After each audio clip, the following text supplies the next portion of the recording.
Charging. Connecting the power cord and adapter.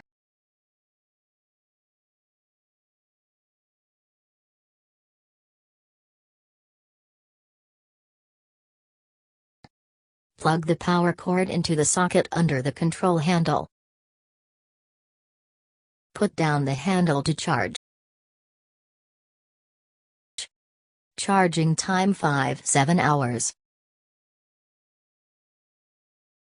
When the battery is charged separately, the scooter battery is located under the seat. Unlock the buckle and remove the battery. Turn the battery over and connect to the power port to charge.